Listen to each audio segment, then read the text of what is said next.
이 새벽 우리에게 주신 하나님 말씀은 역대상 17장 16절에서 27절까지의 말씀입니다. 역대상 17장 16절에서 27절까지입니다.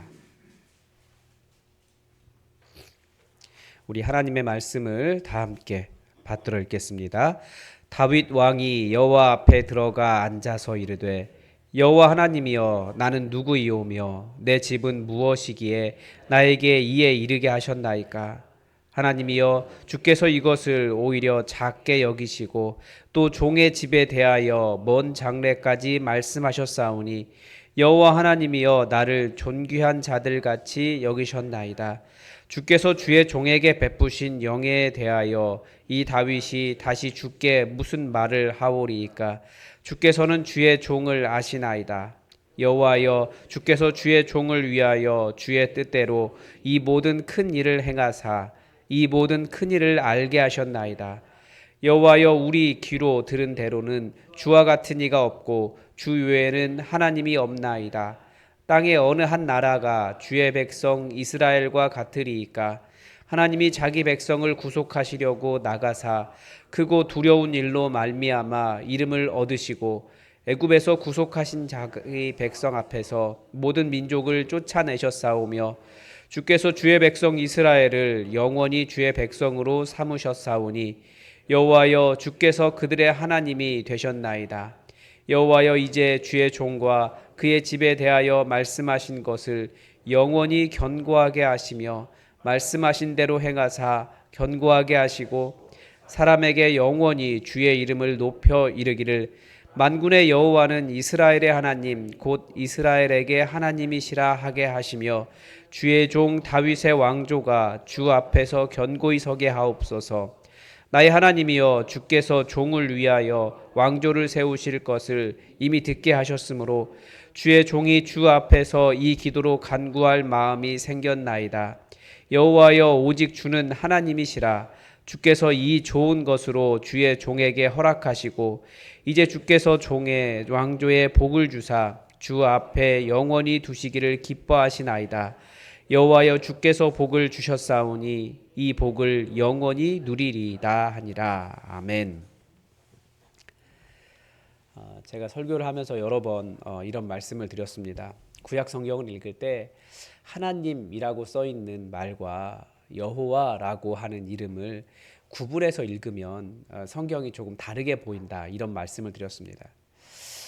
성경 기본적으로 하나님은 우리가 섬기는 여호와 하나님, 우리 하나님의 이름 여호와 하나님을 의미하는 단어이기도 하지만 일반적으로 신을 부를 때 사용하는 단어입니다. 그러니까 신이라는 단어예요. 우리 구약 성경에 나오는 사람들이 하나님이라고 부른다고 해서 그 하나님이 반드시 여호와 하나님은 아닐 수도 있다라는 거예요. 그래서 그것을 구분해서 읽기 시작하면 성경이 왜 여호와 우리 하나님 이스라엘 하나님은 여호와시다 계속해서 강조하는지를 알게 됩니다. 이 땅에 이 구약 성경에 많은 신이라고 불리는 것들이 있습니다. 그렇지만 그런 세상 속에서 그들의 하나님 이스라엘의 하나님만이 유일한 하나님이시다라는 것을 증명하려는 의도를 가지고 있는 것이 구약 성경의 의도 중에 하나거든요. 왜냐하면 그들이 살아간 세상 속에서 일단은 자기들 나라도 너무나 작고 힘도 없고 때로는 포로로 끌려가기도 하면서 우리 하나님, 그분이 하나님이시라고 하는 일들이 주변 사람들에게 계속해서 손상되어 온 거예요. 그러니까 우리 하나님은 여호와시다. 여호와 그분이 하나님이시다. 그분만이 하나님이시다. 여호와가 살아계신다. 계속해서 그분이 우리 하나님이시라고 하는 유일하신 하나님을 선포하는 내용이 성경에는 끊임없이 담겨 있습니다. 그러니까 오늘 본문도 그런 거예요. 그렇게 읽으면 좀 이해가 쉽습니다. 다윗이 하나님께 감사 기도를 드리고 있습니다. 그런데 다른 신의 이름을 부르는 것이 아니라 오늘 본문은 여호와라고 하는 말이 계속 반복돼요. 여호와 하나님, 여호와 이스라엘 하나님, 오직 우리의 하나님이 되옵소서. 여호와 하나님만이 참 하나님입니다. 특별한 의도가 있는 거죠. 이스라엘 백성들이 포로에서 귀환할 때까지만 해도 사람들은 그 시대 그 지역에서 가장 위대한 신은 마르둑이라고 하는 신으로 알았습니다. 구약 성경에도 나와요. 그 에윌 무로닥 할 때 그 무로닥이 마르둑이라는 뜻이고 이사야서에서 벨이라고 써 있는 게 그 마르둑입니다. 마르둑은 멸망한 바벨론의 신이기 때문에 이제는 바벨론을 멸망시키고 이스라엘을 해방시킨 이 페르시아의 신이 이제 곧 최고의 신이 될 것입니다. 그러니까 지금 이스라엘하고 이란이 전쟁 직전에 가 있는데 뭐 전쟁이라고 할 수 있죠. 그러니까 이란이 이 페르시아인 거예요. 페르시아가 이 이란입니다. 그러니까 페르시아의 신은 우리가 잘 아는 조르아스터 교의 아후라 마즈다라고 하는 신이에요. 구약 성경에는 딱 그 이름이 들어가 있지 않습니다. 아후라 마즈다라는 이름을 쓰고 있지는 않지만 그 신의 이름을 부르는 별칭이 들어가 있어요. 그러니까 영향이 있는 겁니다. 그러니까 그런 시대 속에서 다윗의 왕조를 하나님은 여호와 하나님이시다라고 말하는 일은 당시 거대한 페르시아 제국에게는 굉장히 반역적인 일이 될 수 있습니다. 그러나 역대기는 자신들의 가장 위대한 왕이었던 다윗의 역사를 돌아보면서 그들이 제대로 섬겨야 할 하나님 아우라 마즈나나 마르둑이 아니라 그 신이 누구인지 확인하고 있는 거예요. 그러니까 어제 본문에서 다윗은 성전을 짓고 싶었습니다. 그런데 하나님은 성전을 지으라고 누구에게도 나는 명령한 적이 없다라고 하는 말씀으로써 다윗이 성전을 짓는 일을 거절하셨습니다. 반대로 성전은 하나님의 때에 하나님의 사람에 의해서 지어질 것이다 라고 하는 말씀을 주셨습니다. 그런데 그 사람이 너의 아들 중에 하나일 것이다 이렇게 말씀하신 거죠. 그래서 우리가 다시 한번 근본적인 죄의 정의, 옳은 일이라고 해도 순종하지 않을 때 죄가 된다라고 하는 그 신명기에서부터 시작한 구약 성경 어떻게 보면 계속해서 이야기하는 이 죄의 개념을 다시 볼 수 있었습니다. 그렇지만 오늘 본문은 비록 자신의 손으로 성전을 지을 수 없었지만 하나님께서 다윗 네가 나를 위해 집을 지어주는 것이 아니라 너를 위해 집을 지어주는 게 나야. 내가 너의 집을 영원히 세워주겠다 하는 말씀 때문에 감사하는 응답의 기도를 하고 있는 다윗을 보여줍니다. 당시 가장 먼저 고백한 것은 자기같이 작은 자가 누구인데 하나님께서 이렇게 높여주시고 먼 장래까지 지켜주시겠다고 약속하시는지 그 은혜가 너무나 감사하다고 고백하고 있습니다. 하나님은 겸손한 자를 사랑하시고 겸손한 자를 높여주십니다. 근데 인간은 교만해서 자기의 상황이 변하면 자기도 변한 줄 알아요. 그래서 정말 겸손한 사람은 자기의 연약했던 때를 기억하고 여전히 그런 연약한 자로 남아있는 사람인 거죠. 그래서 마음이 항상 겸손해요. 위치와 여러 가지 상황은 변했다 할지라도 사회적인 영향력이 변했다 할지라도 마음에 변화가 없는 거죠. 그래서 다윗이 자기를 생각해보면 어떤 사람입니까? 계속해서 보여준 다윗의 모습은 한 집안의 이제 역대기의 기준으로 보면 7째 막내 아들이었어요. 왕이 될 거라고 생각지도 못한 연약한 자였어요. 그런데 하나님은 그에게 기름을 부어주셨고 왕의 사위도 되게 하시고 때로는 정치범으로 광야도 헤매고 적국으로 도망가기도 했습니다. 그런데 하나님께서 어떻게 이런 나 같은 자를 이 이스라엘의 주권자로 삼으시고 내 전임자였던 사울 왕은 자기 아들까지 넘어가지도 못했는데 나의 집을 영원히 세워주시겠습니까? 너무나 감사한 거예요. 자기의 과거를 돌아보니까. 자기가 지극히 작은 아무것도 아닌 자라는 생각을 한 번도 버린 적이 없었다라는 거죠. 이런 자세는 나는 그런 은혜에 합당한 자는 아니지만 나에게 영원히 복 주시는 이름 여호와 하나님이시다라는 것을 고백하는 감사하는 자세입니다. 바로 그리스도인들에게 항상 이 자세가 있어야 합니다. 우리는 죄인입니다. 용서받은 죄인입니다. 여전히 죄를 짓는 죄인입니다. 그런데 예수님 때문에 우리 하나님께서 의롭다고 봐주시는 죄인입니다. 하나님께서 예수님 때문에 의롭다고 봐주시는 죄인인데 자꾸 우리의 과거를 잊어요. 더 이상 우리 하나님이 우리의 죄를 바라보시며 우리를 정죄하진 않으시지만 우리가 어떤 자였는지를 잊을 때 우리는 사실 큰 은혜를 잃어버립니다. 그래서 선한 일을 가지고도 나를 자랑하고 고집 피우다가 다른 사람을 희생시키다가 뭐 그런 죄를 짓는 거예요. 내가 어제 본문부터 계속 이야기하는 건 그거잖아요. 선한 일, 옳은 일이 자랑스러운 일이 많을수록 다른 사람들 앞에서 내가 자랑한 일이 많은 사람일수록 더욱더 겸손해야 된다는 거예요. 그렇지 않으면 좋은 일, 선한 일, 잘한 일 이런 것들 가지고 죄가 돼요. 여전히 우리는 예수님의 은혜가 필요한 사람들입니다. 내가 잘해서 하나님께서 복 주셨다는 보상이 아니라 받을 수 없는 자에게 이렇게 놀라운 은혜를 주셨구나라는 은혜를 잊으면 앞으로는 잘하는 모든 일들에 대해서 내가 원하는 만큼 되지 않을 때 하나님 왜 안 도와주시지? 원망과 불만이 쌓이게 되는 것입니다.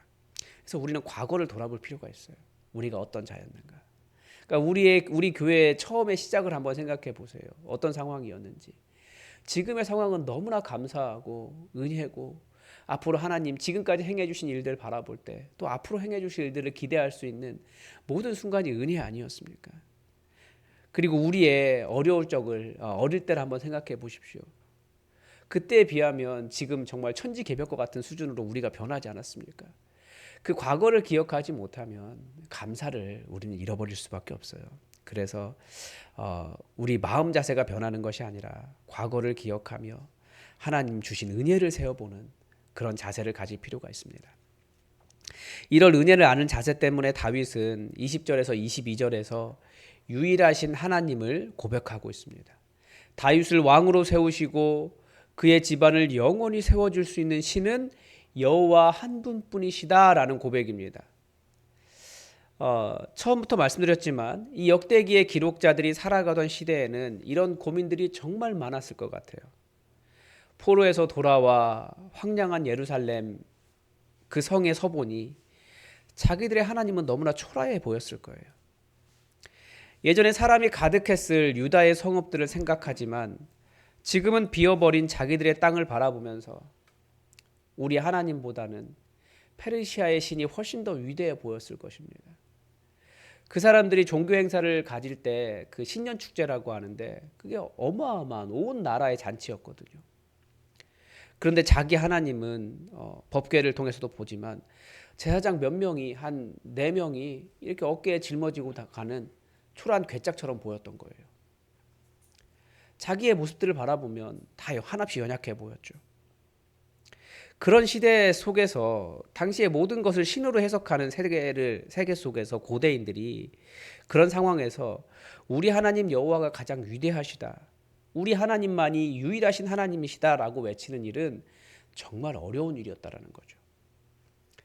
그러나 이스라엘의 역사를 아는 사람들은 오히려 자신들이 진정한 하나님이신 여호와를 버리고 다른 신을 섬겼기 때문에 그들이 그런 연약함, 그들이 약해졌다라는 것을 이해하고 다시 유일하신 하나님께로만 돌아가기를 바라며 이 기록을 하고 있었다라는 것을 우리가 기억해야 됩니다.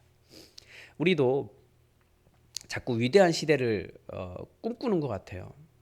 근데 우리가 정말 생각해야 될 건, 돌아가야 될 건 우리 하나님 품이에요. 때로는 세상을 비교하면서 다른 훨씬 더 좋은 것들과 비교하면서 우리는 왜 이렇지? 우리는 왜 이렇게 초라하고 약하지라는 생각을 할 수도 있어요. 그러나 우리 하나님은 그런 약한 자들과 함께하기를 기뻐하신 하나님이십니다.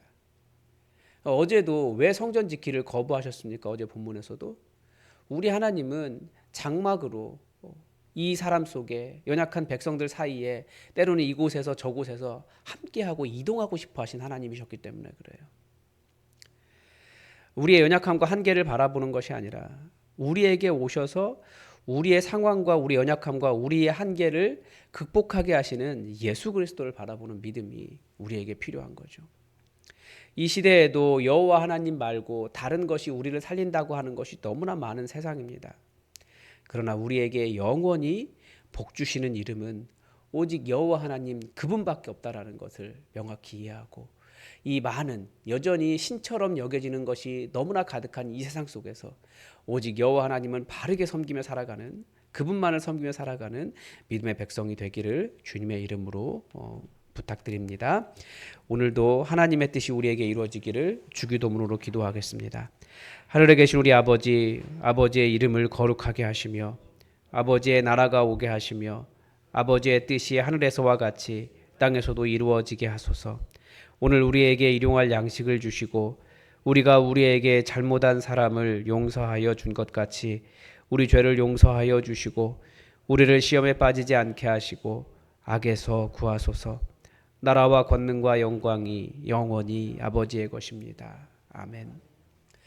여러분 계속해서 우리에게 성령을 부어주셔서 우리 안에서 말씀하여 주시고 우리를 인도하여 주시고 우리에게 능력 있게 하시고 하늘의 역사가 가득한, 하늘의 권능이 가득한 그런 믿음의 삶 되게 해달라고 우리 함께 기도합시다. 우리가 세상에 많은 것들이 있지만 오직 여호와 하나님을 바르고 제대로 섬기는 믿음의 백성 되게 해달라고 우리 기도합시다. 우리 교회를 오직 하나님께서 세워주시고 우리 삶도 우리 가정도 우리 자녀들도 오직 하나님께서 세워달라고, 하나님의 이름을 붙잡고 사는 것이 힘과 능력이 되게 해달라고 우리 간절히 다 함께 마음 모아 기도하겠습니다. 기도합시다.